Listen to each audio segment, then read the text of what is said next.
E aí, minha gente, mais uma vídeo revisão desse bimestre nas carreiras aqui, né? Espero que aproveitem.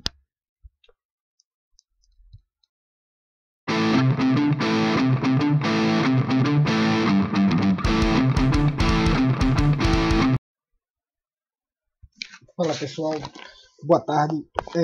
Aqui para fazer a vídeo revisão de vocês. E vamos lá. Bom, a prova ela vai ser baseada no capítulo 10, que são os temas contemporâneos da sociologia, que também foram o capítulo tema do seminário de vocês. Vamos lá. O primeiro tópico é o tempos de mudanças. E aí o computador deu uma leve travadinha aqui, quando ele voltar a gente começa a mexer. Rapaz, peraí, eu vou dar até uma pausazinha aqui. Bom, no meu tópico tempos de mudança, vocês vão perceber que é o seguinte. A sociedade, à medida que ela foi evoluindo tecnologicamente, ela foi produzindo também novos espaços e novos sujeitos.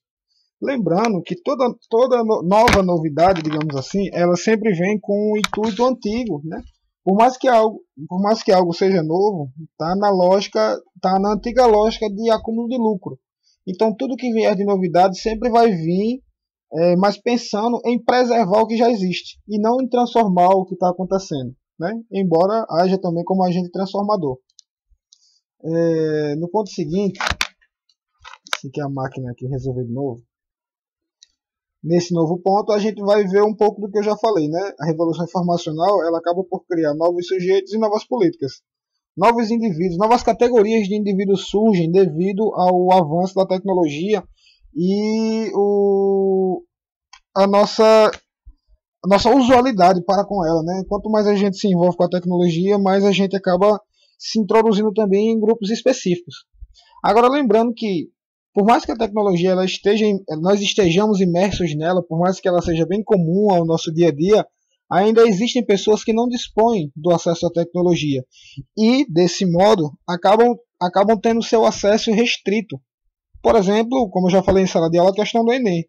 Hoje em dia, se você não tiver um acesso à internet, dificilmente você vai conseguir se matricular para prestar o Enem, porque a inscrição só é feita pela internet. Então, assim, a revolução informacional, por mais que ela venha para produzir igualdade, digamos assim, ela também acaba por restringir o acesso, né? Outra coisa importante a falar dela é que ela, diferente da Revolução Industrial, ela foi pensada como a Revolução Industrial para ajudar nas empresas, no capital, mas só que ela conseguiu se expandir e apresentou presença em todos os âmbitos. Em todos os espaços da sociedade tem algum recurso tecnológico, né?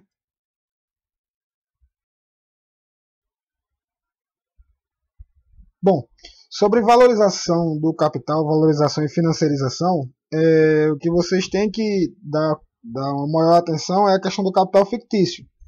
Lógico, a ideia da mundialização do capital, que seria a globalização do lucro, né?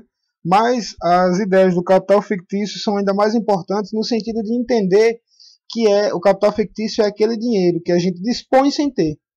É como um empréstimo, é como o crédito, que nós dispomos de tal crédito, mesmo que a gente não ganhe aquele valor para poder usufruir, né? Outro ponto aqui, pessoal, em modernidade pós,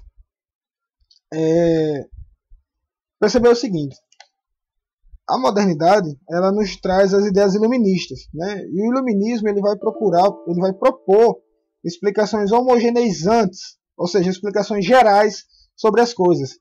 Por exemplo, a mulher ela tem muita cólica quando está em seu período menstrual. Então isso se aplicaria a todas as mulheres do mundo. Ou seja, uma explicação geral. Já o pós-modernismo ele vai se preocupar em ser mais específico em suas explicações. Dizer que toda mulher sofre de cólicas no seu período menstrual é algo muito generalista, muito grosseiro. O pós-modernismo ele vai se preocupar em ser mais específico, né? Ele vai dizer não, um número expressivo de mulheres sofre com as cólicas, mas isso não é uma regra geral. Há pessoas que passam por esse período sem nem sentir.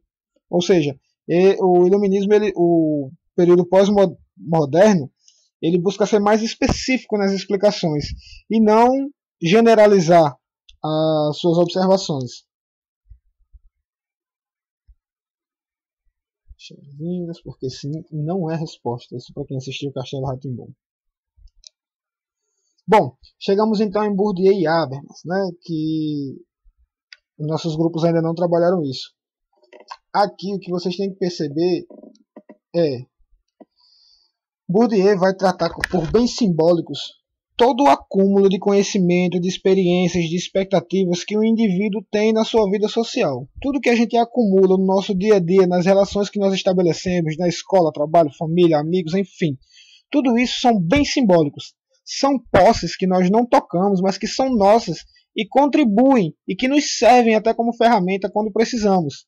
Por exemplo, o bem simbólico, calcular. O aprendizado de calcular é uma ferramenta para vocês. Vocês, ao receberem um troco, vocês sabem contar e saber se aquele dinheiro é ou não é o que vocês deveriam receber. Acaba servindo de ferramenta.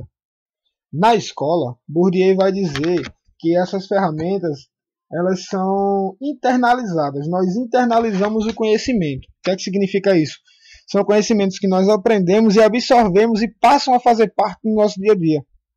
Falei da matemática agora há pouco, que vocês internalizaram e usam diariamente, por exemplo, para pegar o troco no ônibus ou em qualquer lugar que vocês vão.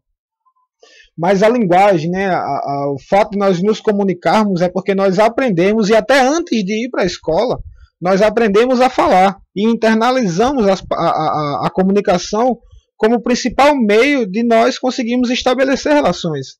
Ou seja, internalizamos a comunicação e a usamos como ferramenta. Isso para o Bourdieu que é uma internalização. E à medida que a gente internaliza as coisas, elas vão se tornando um hábitos. Não um hábito, mas um hábitos no sentido de que torna-se até uma automação do nosso fazer. Peraí que tem uma mocinha pequenininha aqui. Então, o hábitos, o Bourdieu já vai dizer que é o conhecimento que a gente internaliza e passa a usá-lo de forma automática. A gente passa a fazer as coisas sem nem pensar de tanto que a gente já internalizou aquele conhecimento. Por exemplo, ninguém pensa no que vai fazer ao ir tomar banho. Simplesmente vai e faz. Ou seja, a gente já se habituou tanto a determinadas práticas, a gente foi ensinado e passou a repeti-las, a reproduzi-las de um modo que virou um hábito. Que seria como Bourdieu chamaria esse comportamento. E por fim, tem aqui as perspectivas de Habermas. Aqui, para ser bem específico, o Habermas ele vai trabalhar a ideia de razão comunicativa e racionalidade instrumental. Para resumir, a racionalidade instrumental seria a ideia de nós usarmos o nosso conhecimento para produzir, ou mesmo o próprio conhecimento como ferramentas, né? Isso seria a ideia de racionalidade instrumental. Nós usamos o nosso raciocínio como instrumento. Por outro lado, a razão comunicativa são as nossas capacidades de propagar conhecimento, propagar saberes através da nossa comunicação. É a ideia de nós usarmos a nossa racionalidade, nesse caso, como um meio de propagar o que a gente já sabe e, dessa forma, evoluir em conjunto com a sociedade em que vivemos. Certo, minha gente? Eu espero que eu tenha ajudado vocês. Deixa eu ver aqui se não tem mais nada interessante para passar.